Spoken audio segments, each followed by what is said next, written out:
Class 12 का बहुत ही important एक हेडिंग है जिसका नाम है अच्छी रेखा पर स्थित बिंदु पर विद्युत क्षेत्र की तीव्रता, यानी कि अच्छी रेखा पर स्थित किसी बिंदु पर विद्युत क्षेत्र की तीव्रता ज्ञात करनी है। तो इसके पहले हम ये समझेंगे कि ये सब किसके कारण होता है, द्विध्रुव आघूर्ण के कारण, यानी विद्युत द्विध्रुव। तो विद्युत द्विध्रुव क्या होता है, समान परिमाण के आवेश, यानी जितना माइनस उतना प्लस, समान परिमाण समान रहेगा, इनका मान इनका समान रहेगा, लेकिन इनकी प्रकृति विपरीत होगी, एक माइनस है तो एक प्लस, अब बीच की दूरी अल्प होगी, इसी को क्या कहते हैं, विद्युत द्विध्रुव। अब इस विद्युत द्विध्रुव के कारण हमें क्या निकालना है, विद्युत क्षेत्र की तीव्रता। तो विद्युत द्विध्रुव के कारण विद्युत क्षेत्र की तीव्रता दो तरीके से ज्ञात की जाती है, वो दोनों का नाम लिख देते हैं। एक होती है अक्षीय स्थिति में, अक्षीय स्थिति में, पहले आप ये जान लीजिएगा, और एक होती है निरक्षीय स्थिति में, निरक्षीय स्थिति में, ठीक है, निरक्षीय स्थिति में। ये है विद्युत द्विध्रुव, परिमाण में समान, विपरीत प्रकृति के आवेश, बीच की दूरी अल्प।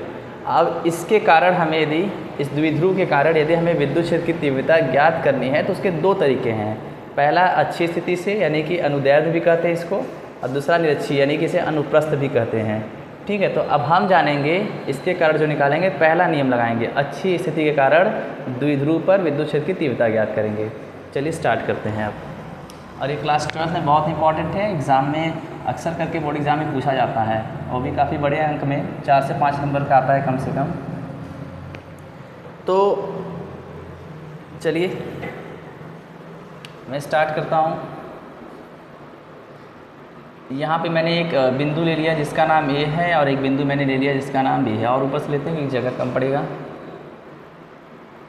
एक बिंदु ए है और एक बिंदु बी है। इस बिंदु ए पर मैं ले लेता हूँ माइनस क्यू आवेश, और इस बिंदु बी पे मैं ले लेता हूँ प्लस क्यू आवेश, और इनके बीच की दूरी अल्प, अल्प मतलब 2l, ठीक है। और इनके मध्य बिंदु का नाम आप कुछ भी दे सकते हैं, ओ वगैरह, मध्य बिंदु से स्मॉल r दूरी पर, यानी कि देखा जाए वास्तव में तो ऐसे होगा, ये दूरी ये वाली, ठीक है, स्मॉल r दूरी पर एक बिंदु P उपस्थित है। कहाँ से कहाँ तक स्मॉल r होगा, यहाँ से लेकर पूरा, यहाँ से लेकर पूरा यहाँ तक, ठीक है, इनके मध्य बिंदु से। स्मॉल r का मतलब दूरी कोई फिक्स नहीं, जितना चाहे हम ले सकते हैं। अब इसे ही कहते हैं अच्छी स्थिति। अब अच्छी स्थिति की परिभाषा क्या होती है वो भी जान लीजिए। अच्छी का मतलब क्या होता है, अच्छी रेखा, जैसे लिखा है ना अच्छी रेखा, तो अच्छी रेखा किसे कहते हैं, अक्षीय रेखा, तो उसकी परिभाषा भी आप समझ लीजिए। तो विद्युत द्विध्रुव में, ये विद्युत द्विध्रुव है, ए से लेकर बी तक सिर्फ, ठीक है, इतना ही आपका विद्युत द्विध्रुव है। इनके मध्य द्विध्रुव के मध्य बिंदु से खींची गई रेखा जो होती है, जितना चाहे उतना खींच लो, उसी को क्या कहते हैं, अच्छी रेखा। जैसे एक तरह से दूसरी परिभाषा आपको सिंपल बता देते हैं, इन दोनों आवेशों को मिलाने वाली सीधी रेखा, सीधी सीधी लिख लीजिए, विद्युत, ऐसे आप लिख लीजिए, विद्युत द्विध्रुव में, अभी आपका विद्युत द्विध्रुव हो गया यहाँ से यहाँ तक, विद्युत द्विध्रुव में स्थित दोनों आवेशों को, दो आवेश होते हैं ना, दोनों आवेशों को मिलाने वाली सीधी रेखा को अक्षीय रेखा कहते हैं, अक्षीय रेखा कहते हैं, समझ गए। तो अच्छी, कोई आपसे पूछे तो क्या बताएंगे, सीधे सीधे विद्युत द्विध्रुव में यहाँ से यहाँ तक है, दोनों आवेश, ये वाली आवेश मिलाने की सीधी रेखा को क्या कहते हैं, जो पूरी लंबी लाइन है इसे क्या कहते हैं, अक्षीय रेखा। ये कितना खींच सकते हैं, इसकी कोई लिमिट नहीं है, इसको आप चाहे अनंत तक खींच सकते हैं, जितना चाहे उतना, इसलिए आर यहाँ पे रखा है क्योंकि वैल्यू कोई फिक्स नहीं है, दूरी जितना चाहे आप ले सकते हैं अपने हिसाब से, इच्छा अनुसार। ये तो होगी अच्छी रेखा की परिभाषा। अब अच्छी रेखा आप समझ गए पॉइंट टू पॉइंट। अब हमें करना क्या है कि ये हमारा, आप देख रहे हैं यहाँ से यहाँ तक, ए से बी तक विद्युत द्विध्रुव है, तो इस द्विध्रुव के कारण इस बिंदु पर विद्युत क्षेत्र की तीव्रता ज्ञात करनी है, वो भी किस स्थिति में, अच्छी स्थिति में, क्योंकि आपको पता चल गया सीधी रेखा ऐसी होती है दोनों आवेशों को मिलाने वाली, तो अच्छी स्थिति है। और लंबवत रेखा रहती है तो निरक्षीय, लेकिन ये लंबवत नहीं है, सीधी रेखा है, तो इसे हम कहेंगे अच्छी। अब अच्छी स्थिति में कैसे ज्ञात करेंगे, तो बिल्कुल सिंपल है। एक बार हम कहेंगे कि माइनस क्यू आवेश के कारण बिंदु P पर, और एक बार कहेंगे प्लस क्यू आवेश के कारण बिंदु P पर चुंबकीय क्षेत्र की तीव्रता। हमने एक बिंदु ले लिया, एक पॉइंट ले लिया है स्मॉल r दूरी पर इसके मध्य बिंदु से, इसी बिंदु पर हमें निकालना है विद्युत क्षेत्र की तीव्रता, मान लेते हैं यहाँ तक विद्युत क्षेत्र की तीव्रता में निकालना है। आपका मन है तो और आगे आप बढ़ा सकते हैं, हमेशा उनके मध्य बिंदु से लिया जाता है, ठीक है। तो आप एक चीज़ पहले और जानिए, विद्युत बल रेखाओं के बारे में भी थोड़ा बहुत जानते होंगे तब और अच्छे समझ आएंगे। विद्युत बल रेखा कैसे चलती है, तो प्लस आवेश से क्यू आवेश की तरफ चलती है, प्लस से माइनस की ओर, ऐसे समझ गए। ये है विद्युत बल रेखा, इसे क्या कहते हैं, विद्युत बल रेखा, जो प्लस से माइनस की तरफ चलती है। और इस रेखा को स्पर्श करती हुई कोई रेखा खींच दे, इस रेखा को स्पर्श करते हुए कोई रेखा खींच दे तो वो किसको दिखाता है, विद्युत क्षेत्र की तीव्रता को। तो आपको यहाँ देखने को क्या मिल रहा है कि विद्युत क्षेत्र की तीव्रता माइनस की तरफ आ रही है, क्योंकि प्लस से निकल के माइनस की तरफ, तो ये देख रहे हैं आप माइनस की तरफ आ रही है, तो यानी कि विद्युत क्षेत्र की तीव्रता माइनस की तरफ आ रही है, यानी माइनस की तरफ आती है, तो यानी दूसरी तरफ से प्लस के हिसाब से देखेंगे तो प्लस से दूर जाती है। अब ये बताइए, जितना इसके पास जाएगी उतना ही इससे दूर जाएगी, समझ में आ रहा है कि नहीं। विद्युत क्षेत्र की तीव्रता माइनस की तरफ आ रही है तो इसका मतलब क्या हुआ, प्लस से दूर जा रही है, इसलिए ये जो माइनस क्यू आवेश के कारण यदि देखेंगे तो उससे दूर जाएगी, सॉरी उसकी तरफ आएगी, क्योंकि उसकी तरफ आ रही है। हाँ, प्लस से क्या होगी, दूर जाएगी।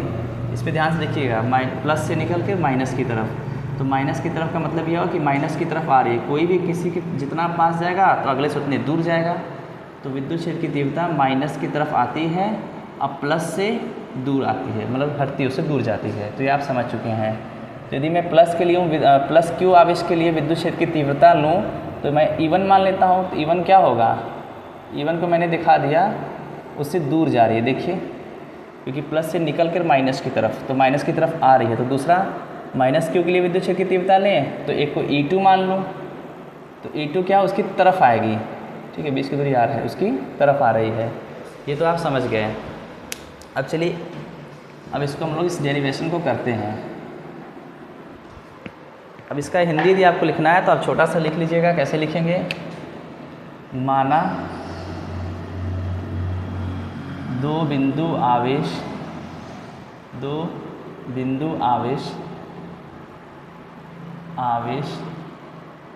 क्रमशः माइनस क्यू, मैंने पहले माइनस क्यू लिया है, माइनस क्यू तथा प्लस क्यू है, ठीक है, जिनके मध्य की दूरी कितनी है, 2l है, जिनके मध्य की दूरी 2l है, और उनके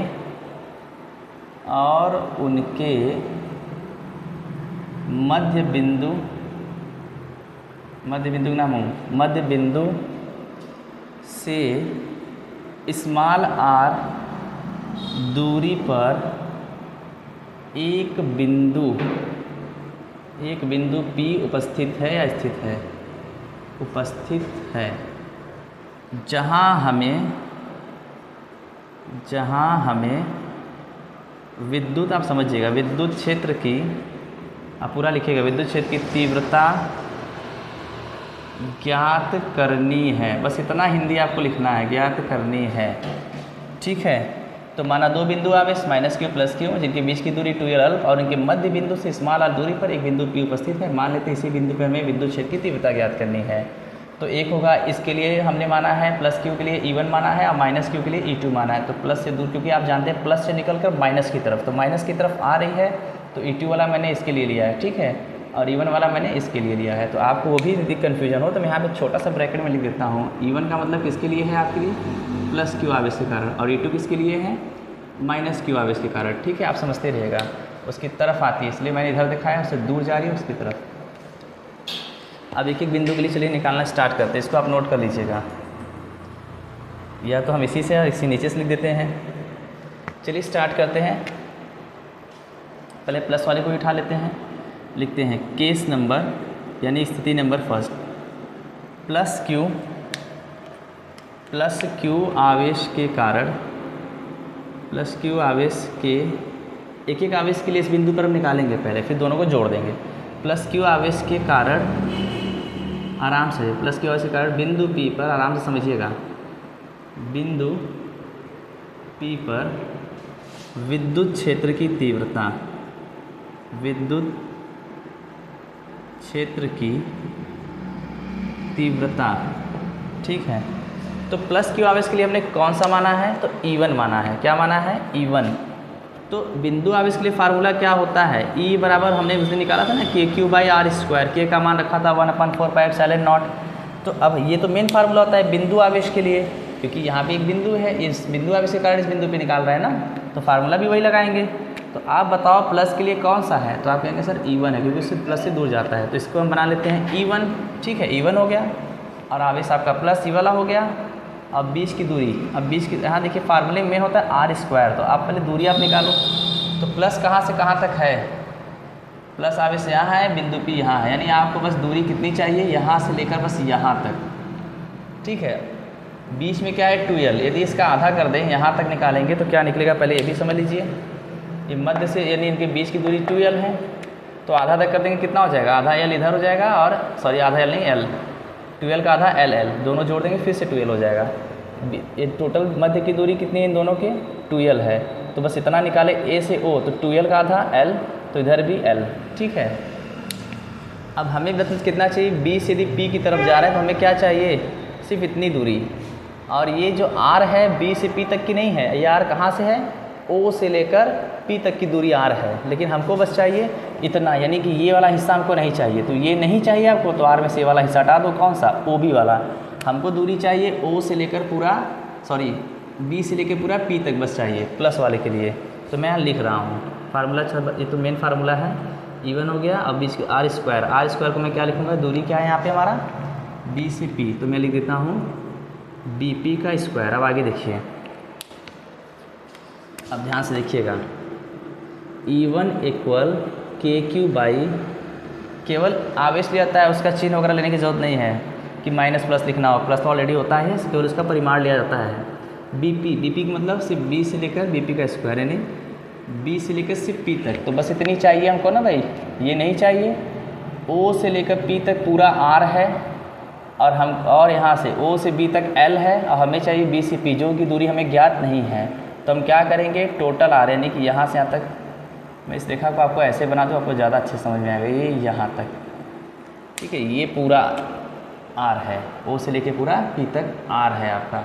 हमको ये हिस्सा नहीं पता है कि BP कितना है, तो टोटल वाले में से ये हिस्सा घटा देंगे तो बचेगा ये। तो क्या लिखेंगे हम लोग, यहाँ पे क्या लिखेंगे, R-L, BP की जगह R-L का होल स्क्वायर। ठीक है, ये क्वेश्चन नंबर आपका फर्स्ट, इतने पे आप इसको छोड़ दीजिए। अब आइए स्थिति नंबर 2 की तरफ चलते हैं। अब क्या लिखेंगे, केस नंबर 2 में क्या लिखेंगे, केस नंबर 2 आपने प्लस क्यू के लिए ले लिया। अब कौन सा आवेश बचा, अब इसके कारण भी इस बिंदु पे निकाल लेते हैं। तो हम लोग लिखेंगे -Q आवेश के कारण, केस नंबर 2 में -Q आवेश के कारण, Q आवेश के कारण क्या, किस बिंदु पर, बिंदु P पर क्या, विद्युत, पूरा लिखिएगा, विद्युत क्षेत्र की तीव्रता। अब -Q के लिए निकालिए। फिर आप जानते हैं कि बिंदु आवेश के लिए फार्मूला होता है, सीधा हमारा होता है E = KQ/R², ये तो मेन फार्मूला होता है। अब देखिए, तो -Q आवेश के कारण क्या होगा, तो -Q के लिए हमने क्या लिया था, E2 लिया था, तो इसलिए यहाँ पे क्या लिखेंगे, E2। ठीक है, K तो कांस्टेंट है। अब Q बचा, Q तो हो गया आवेश आपका, बीच की, यानी R क्या है, दूरी। अब दूरी देखिए, अब आपको कहाँ से कहाँ तक चाहिए, A से लेकर पूरा P तक चाहिए, क्योंकि माइनस से यदि देखिए बिंदु P पे आपको जाना पड़े, P यहाँ है आपका ना, तो क्या लिखेंगे, A से लेकर P तक। तो यहाँ पे हम लिखते हैं R² को हटा के दूरी क्या लिखेंगे, AP का होल स्क्वायर, जो दूरी थी R। ठीक, E2 = KQ/AP। अब ध्यान से देखिए, A से P आपको जाना है, तो आप पहले आएंगे A से O, जिसकी दूरी L है, और O से P तक, मध्य बिंदु से R, पहले से मैंने बताया था कि मध्य बिंदु O से R दूरी पर बिंदु P है, यानी A से O L, और फिर ये R, दोनों जोड़ेंगे तो हम पहुंच जाएंगे A से लेकर P तक। यदि A से P पहुंचना है तो पहले A से O और O से P, तो O से P कितना है R, और A से O कितना है L, तो ये वाला दूरी दोनों जोड़ देंगे तो हम A से P हो जाएंगे। तो क्या लिख देंगे, R+L का होल स्क्वायर या L+R, कोई दिक्कत नहीं क्योंकि प्लस में है। ठीक है, तो ये आपकी दोनों निकल गई, क्वेश्चन नंबर 2। अब देखिए, चूँकि बिंदु P पर कुल विद्युत क्षेत्र की तीव्रता, कुल विद्युत क्षेत्र की तीव्रता, कुल का मतलब टोटल का मतलब क्या दिखाएंगे? अभी तो हमने सिर्फ एक एक आवेश के लिए निकाला, यदि दोनों को मिला के निकाले, टोटल निकाले, तो टोटल को वो लोग कहते हैं परिणामी, तो कुल को दिखाएंगे सीधा E। तो E बराबर क्या हो जाता है? E1 प्लस E2 होगा। लेकिन यहाँ पे E2 को माइनस में लिखेंगे। क्यों लिखेंगे? क्योंकि आप देखिए E1 और E2 एक दूसरे की विपरीत दिशा में, E1 उधर जा रही है यानी कि प्लस से दूर, और E2 माइनस की तरफ आ रही है, तो एक दूसरे की विपरीत दिशा में होने के कारण मैं यहाँ पे माइनस लिखूँगा। ठीक है, रीजन आपको लिखना है तो हम ब्रैकेट में लिख देते हैं, क्योंकि विद्युत क्षेत्र की तीव्रता, विद्युत क्षेत्र की तीव्रता E1 व E2 एक दूसरे के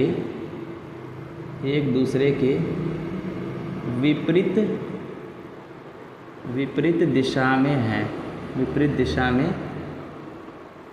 विपरीत होने के कारण हमने एक को माइनस लिखा है। इससे तो पता चलेगा ना, यदि प्लस लिख देंगे तो इसका मतलब दोनों एक ही दिशा में हो गए। अब E1 बराबर E1 minus E2 value put कर दीजिए, आपको कुछ नहीं करना है। E इक्वल E1 का वैल्यू क्या है?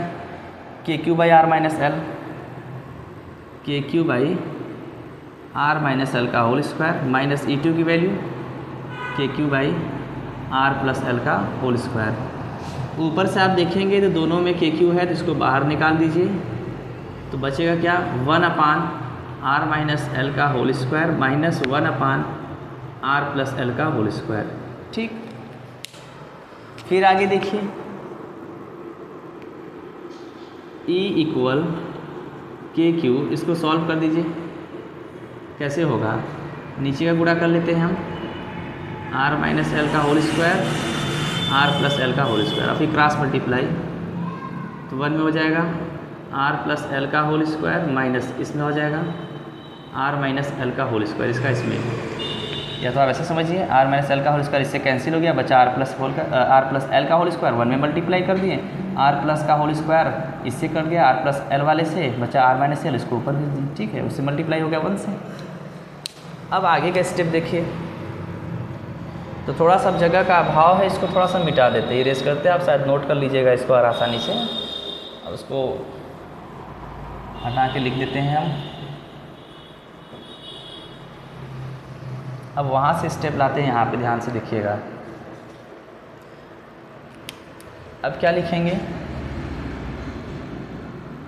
E इक्वल KQ, अब ये बन जाएगा प्लस बी का होल स्क्वायर, बन जाएगा माइनस बी का whole square, A square R, मतलब एक ही जगह आर है तो A square B square plus 2ab यानी 2RL, माइनस है ब्रैकेट के अंदर लिखेंगे A square plus B square, और क्या है प्लस, ये कौन सा वाला है? माइनस वाला है ना, तो माइनस 2ab यानी 2RL, और नीचे क्या बचा हमारे पास?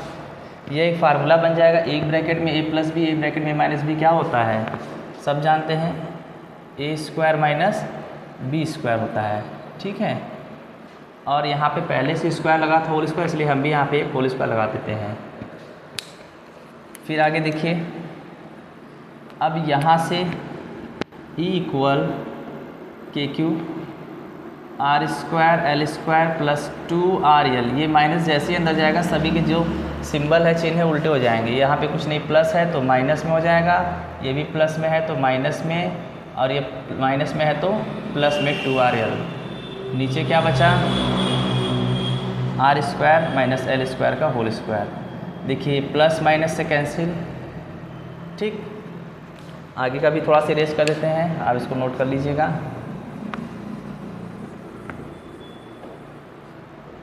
फिर अगले स्टेप में देखिए, E इक्वल KQ, ऊपर क्या बचा 2RL, 2RL क्या हो जाएगा 4RL, नीचे बचा R square minus L square का होल स्क्वायर। ठीक है, अब देखिए आगे फिर E इक्वल, यहाँ पे मैं इसको कैसे लिख सकता हूँ, थोड़ा ध्यान दीजिएगा, 4 को मैं लिख सकता हूँ 2 इंटू 2 यानी 4 का ऐसे लिख सकते हैं ना, 2 दूनी 4, फिर से हो जाएगा। अब ध्यान से देखिएगा, इस क्यू को यहाँ लगा दिया 2Q, या तो सुनिए ऐसा करिए, L यहाँ कर दीजिए, इंटू Q कर दीजिए, और क्या बचा आपका K बचा और R बचा। अभी ऊपर आप मिला लीजिएगा, नीचे क्या बचा R² माइनस L² का होल स्क्वायर। ऐसा हम क्यों कर रहे हैं आप मैच करा लीजिएगा। अभी देखिएगा सिर्फ आप यहाँ पे मल्टीप्लाई करिए, 2 दूनी 4 हो जाएगा, L हो जाएगा, और देखिए सब बचा ना, K भी है यहाँ नीचे, R भी है, Q। थोड़ा सा मैंने आगे पीछे क्यों लिखा उसका रीज़न है, क्योंकि बच्चों आप इतना नोटिस करो, सिर्फ इतना 2L और Q, आपको कुछ याद आ रहा होगा, मैं ब्रैकेट भी लिख रहा हूँ। विद्युत द्विध्रुव आघूर्ण क्या होता है, P बराबर क्या होता है, किसी एक आवेश का परिमाण और बीच की दूरी, L 2L ही मानते थे हम लोग, तो Q इंटू 2L क्या बन जाएगा हमारा, P बन जाएगा, यानी विद्युत द्विध्रुव आघूर्ण बन जाएगा। इसलिए मैंने ऐसा किया, 2 को ऐसे तोड़ के लिखा मैंने, 4 को मैंने 2 गुणे 2 में लिखा, ठीक है, 2 को नहीं, सॉरी। फिर E इक्वल, आगे देखिए आप यहाँ कहेंगे ये इतना हमारा क्या बन जाएगा, P बन जाएगा। आगे बचा 2, ये हो गया P, और K और R बचा है ना। नीचे देखिएगा, नीचे वाले में एक चीज़ और समझिएगा बच्चों, अभी आगे बताते हैं। R माइनस L का होल स्क्वायर इतना आपके पास बचा हुआ है। फिर आगे स्टेप में देखिएगा, यहाँ पे आप जानते हैं, आप बताओ कि R बड़ा है कि L बड़ा है। L आपका कहाँ से है, यानी कि 2L का आधा करेंगे, L बस इतना ही है। आप समझ सकते हैं कि R बहुत बड़ा है, क्योंकि मैंने पहले ही आपसे कहा था कि मध्य बिंदु से आप जो सीधी रेखा खींचते हैं दोनों आवेशों को मिलाते हुए, उसी को हम क्या कहते हैं, अक्षीय। तो अच्छी रेखा की कोई लिमिट नहीं है, R को जितना चाहे आप खींच सकते हैं। तो यानी R बहुत बड़ा है L से, बहुत बड़ा, जितना चाहे उतना अनंत तक जा सकते हैं। तो R तो is very very very greater than L से बहुत बड़ा है, इसलिए L को यहाँ पे नगण्य मान लेंगे हम। नगण्य मतलब एक निगलेक्ट कर देंगे, 0 के शून्य के बराबर ख़त्म कर देंगे। तो E बराबर हमारे पास क्या बचेगा 2PKR, ये तो 0 हो गया, ख़त्म हो गया। R की पावर 2, ये तो आप इसको ख़त्म कर दीजिए, L बहुत छोटा है इसकी अपेक्षा, इसलिए L को हम निगलेक्ट कर देंगे। R की पावर 2 और एक होल स्क्वायर लगाए ना, तो 2 या क्या हो जाएगा मल्टीप्लाई, यानी 2 दूनी 4, एक R यहाँ से कैंसिल, एक R यहाँ से कैंसिल। E इक्वल हमारे पास बचा 2PK, और नीचे क्या बचा R की पावर 3, एक R कैंसिल हो चुका है आपके पास। ये आपका फार्मूला हो गया, ठीक है। अच्छी स्थिति में यही आपका फार्मूला आएगा। अब आगे देखिए, इसको आप क्या और लिख सकते हैं, जैसे इसको आपको दूसरे फॉर्म में लिखना है तो वहाँ मैं लिख देता हूँ, कुछ लोग घबरा रहे होंगे। तो E इक्वल ऐसे भी लिख सकते हैं इसको, क्या है PK है ना, तो K को मैं क्या लिख सकता हूँ 1/4 पाई एप्सिलॉन नॉट। K को मैंने लिख दिया, अब बचा क्या 2P, और नीचे बचा R की पावर 3, ठीक है। मैंने सिर्फ K की वैल्यू क्या रख दिया 1/4 पाई एप्सिलॉन नॉट, बाकी ये हो गया। अब इसको नोट कर लीजिए, ये तो आप समझ चुके हैं अच्छे से। इसी पे हम आपको एक छोटा सा न्यूमेरिकल देते हैं, उसको आप करके ज़रूर बताइएगा कमेंट बॉक्स में। तो लिखा है कि एक द्विध्रुव में, मैं लिख रहा हूँ एक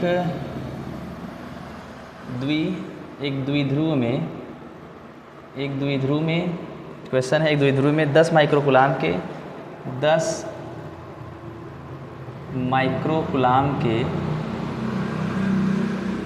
एक द्विध्रुव में 10 माइक्रोकुलाम के दो बराबर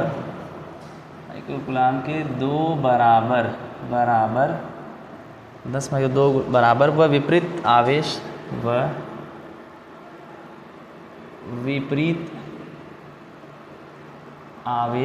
ठीक है, विपरीत आवेश एक दूसरे से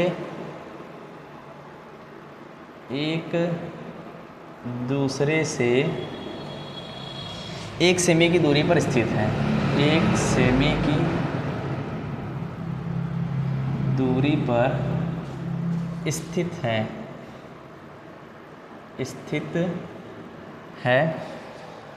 अक्षीय स्थिति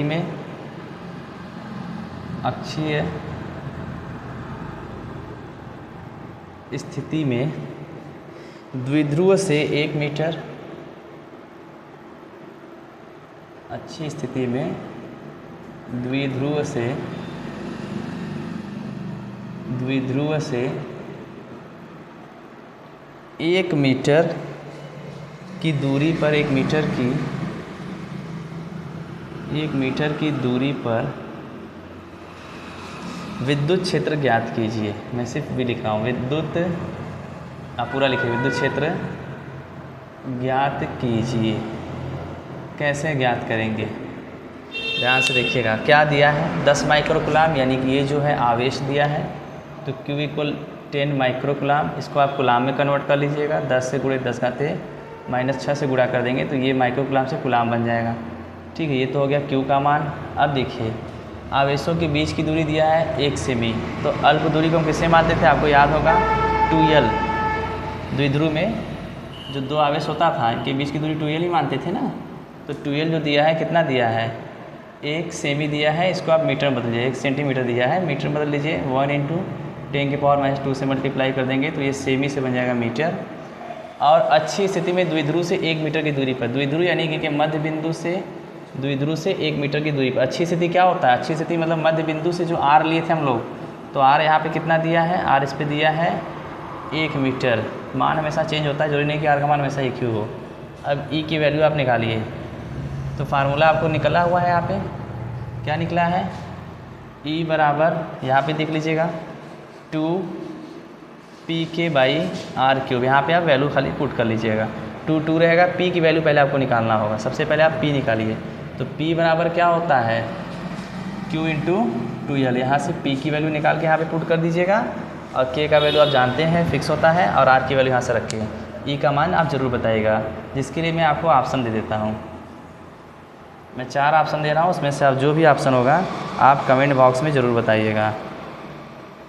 option number A, option number B और C और एक D। मैं चारों ऑप्शन लिख देता हूँ। 180 न्यूटन प्रति कूलाम या 18 न्यूटन प्रति कूलाम, ठीक है, या 1800 न्यूटन प्रति कूलाम या 18,000 न्यूटन प्रति coulomb. A B C D जो भी ऑप्शन होगा आप कमेंट में लिख दीजिएगा कि option number A B C D। और